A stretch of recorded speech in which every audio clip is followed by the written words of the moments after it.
हे काली माँ, प्लीज मेरे ऋषि का ख्याल रखना। वो जहाँ कहीं भी हो बस ठीक हो। पता नहीं, अब तो उसका फोन भी नहीं लग रहा है। दोपहर से उससे बात नहीं हुई है। बस वो जहाँ कहीं भी हो सही सलामत हो। एक बार फिर से उसका नंबर ट्राई करती हूँ।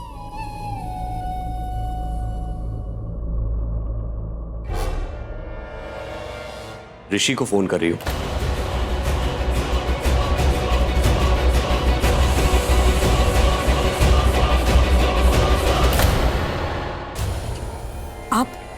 आप यहाँ?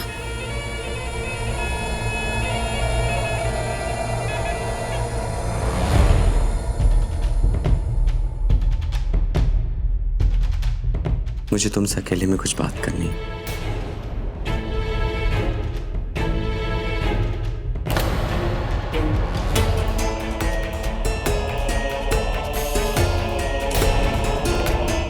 क्या नहीं?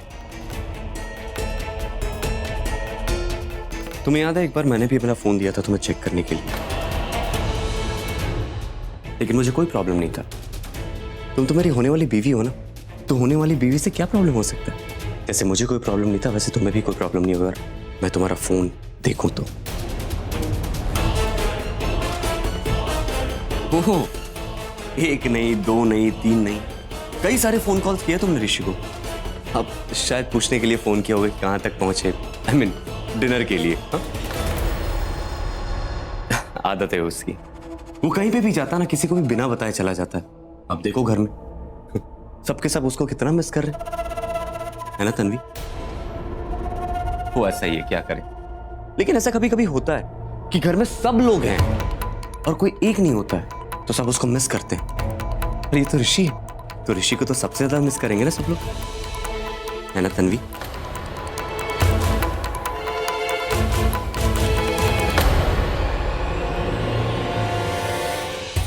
क्या रिश्ता है तुम्हारा ऋषि के साथ?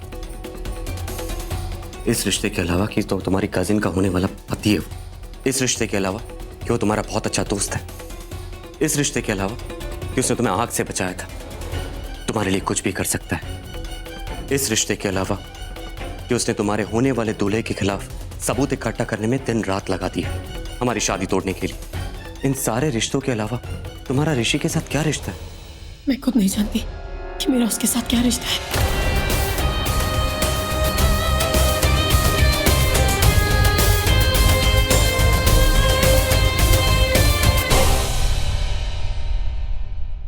अच्छी लगी तुम्हारी ईमानदारी। जिस ईमानदारी से तुमने जवाब दिया है ना, वही ईमानदारी तुम्हारे दिल और दिमाग की सोच पर सवाल खड़े कर रही है। होता है, इसमें तुम्हारी गलती नहीं है, इसमें तुम्हारे चाचा चाचे की गलती है। जिस घर में कवारी जवान लड़कियां रहती हो उस घर में कवारे जवान लड़के नहीं रख सकते। और गलतियां तो जवानी में ही होती है ना। कई बार तो ऐसी गलतियां हो जाती कि जोड़ी बदल जाते। मुझे पक्का विश्वास है तन्वी, तुम ऐसी गलती कभी नहीं करोगी, है ना तन्वी? तुम्हारे दिल की तो मैं नहीं जानता, लेकिन मैं अपने दिल की बात बताना चाहता हूं। आज यहां पे कोई नहीं है, ना चाचा चाची, ना तुम्हारे कोई कजिन से और ना ही ऋषि। सिर्फ तुम और सिर्फ मैं तुमसे कुछ कहना चाहता हूं। क्या?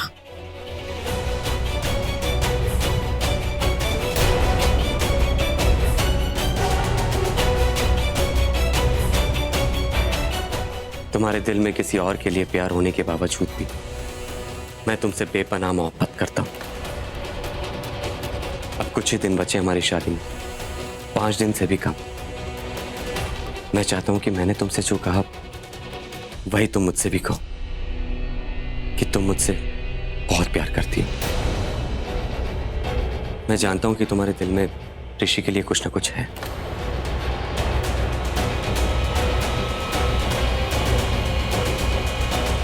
उसमें घबराने की जरूरत नहीं है।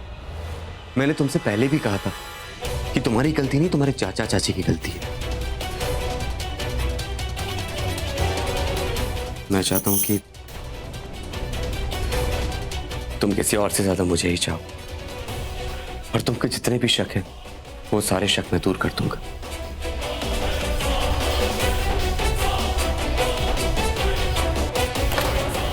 यकीन मानो, मेरी जिंदगी में तुम्हारे अलावा और कोई भी नहीं है।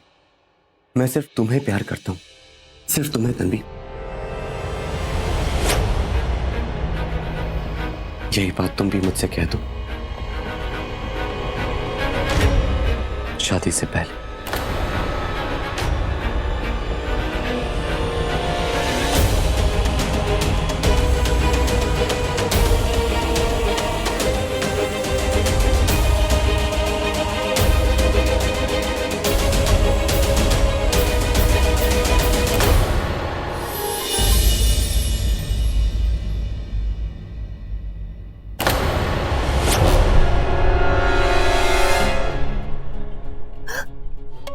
हाय, अफन, क्या तेवर, क्या जलवे हैं? ये सब छोड़ो, मुझे बताओ तन्वी के साथ तुम्हारी मुलाकात कैसी रही? सुपर्ब। तुमको पता है, तुम्हारे साथ रहते रहते मैं इतना अच्छा एक्टर बन गया हूं, इतना अच्छा एक्टर बन गया हूं कि मैंने अच्छे होने की इतनी अच्छी एक्टिंग की कि वो कंफ्यूज हो गई। अब प्यार जैसे पवित्र रिश्ते से भी वो शर्मिंदगी महसूस कर रही होगी। वो सोच रही होगी कि मैं कितनी बेवफा हूं, मैं कितनी बेईमान हूं, और मैं कितना ईमानदार, कितना वफादार। सब कुछ जानते हुए भी मैं उससे कितना प्यार करता हूँ और उससे शादी करना चाहता हूँ। तो इसका मतलब ऋषि ने तन्वी को हमारी शादी के बारे में अब तक कुछ नहीं बताया? वो तो मैं तन्वी को देख के ही समझ गया था। लेकिन पता नहीं ऋषि किस मूड में वापस आएगा, सबको बताएगा या नहीं बताएगा? कहीं अगर उसने ये बोल दिया कि तुमने उसका फोन चुराया या फिर तुमने उसको मारने की कोशिश की तो फिर? डोंट वरी, ऋषि किसी को कुछ भी नहीं बताएगा, और अगर उसने बता भी दिया तो कोई मानने को तैयार नहीं होगा। बस थोड़ी सी घबराहट हो रही, बस किसी तरह ना ये शादी हो जाए। मैं हूं ना, तुम्हारे लिए तो मैं तन्वी से शादी कर रहा हूँ। और तुम एक बात भूल रही हो, याद कर लो कि आज तक तुम्हारे लिए मैंने जितने भी वादे किए वो सारे वादे मैंने पूरे किए। आज फिर एक वादा करता हूँ कि मैं तुम्हारे लिए तन्वी से शादी करूंगा, और तन्वी से शादी करके ही रहूंगा।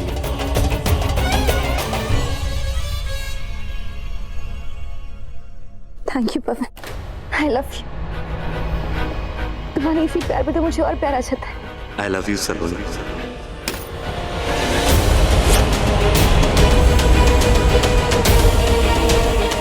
छी, कितने बेशरम हो ना तुम दोनों। तुम दोनों देवर भाभी हो ना।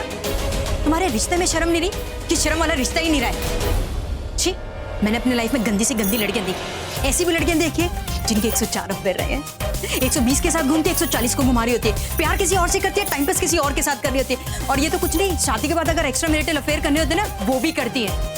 और तुम दोनों तो उन गंदी लड़कियों से भी महा गंदे निकले। रिश्तों की सारी मर्यादा ही भूल गए। ऋषि ने सही कहा था।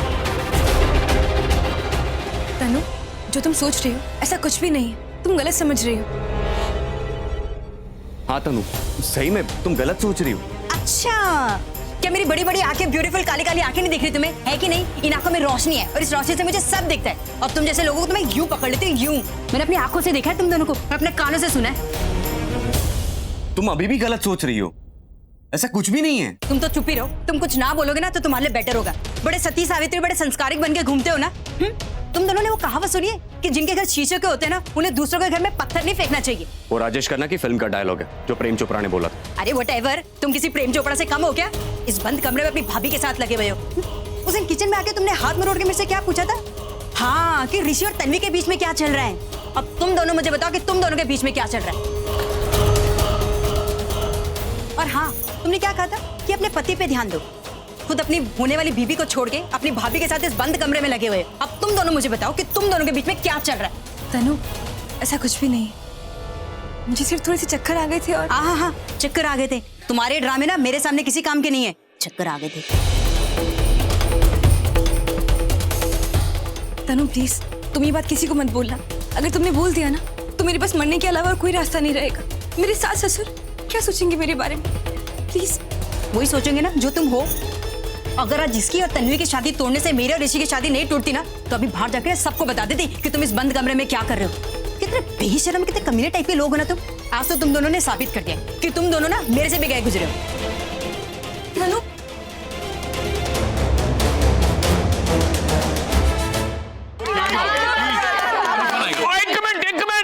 नहीं यार नहीं, वो पहले मैंने भी सोचा था कि अंताक्षरी बड़ी इंटरेस्टिंग गेम है, लेकिन ये गेम बहुत पुरानी हो चुकी है।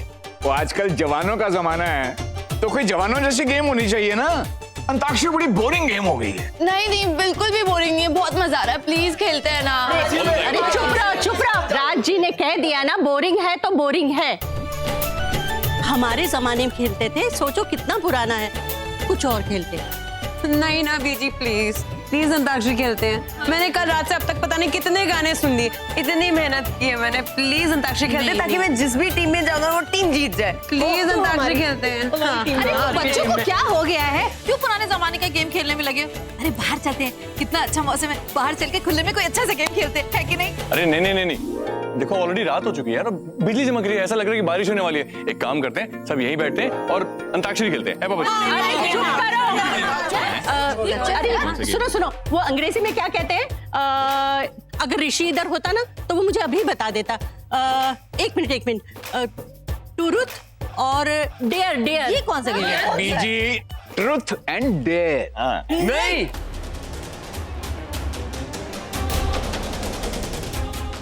अरे तुम तीनों को क्या हुआ? एक साथ गरजे जैसे कोई बिजली गिर गई हो। अब मेरा मतलब है जैसे खेल खेल में तुम लोगों का कोई राज खुलने वाला हो। नहीं बीजी, ये बात नहीं है। वैसे ये गेम तो मैं भी नहीं खेलना चाहती थी, कुछ और खेलते हैं ना जिसमें सबको मजा आए। क्यों भाई बानी, तेरा भी कोई राज है जिसके खुलने का डर है तुझे? हाँ मजाक कर रहे हो ना राणा जी? अरे अभी किसी का राज खुले तो खुले, मैं तो यही गेम खेलूंगी, ट्रूथ और डेयर। डेयर इतने बड़े बड़े होंगे कि कोई कर ही नहीं पाएगा, और ट्रूथ के सिवा कोई कुछ बोल ही नहीं पाएगा। बीजी, बड़े ना बच्चों के साथ बच्चों की खेल खेलते खेलते बच्चे ही हो जाते हैं। सही बात। मेरे पास एक गेम है, बड़ी इंटरेस्टिंग है, बहुत मजा आएगा। कौन सा? Passing the parcel. यही गेम खेलते हैं। चलो आजो बेटा, आजो, बैठो। तो फिर आप उसमें चिट्स वगैरह बनानी पड़ेंगी ना? हाँ बना ना।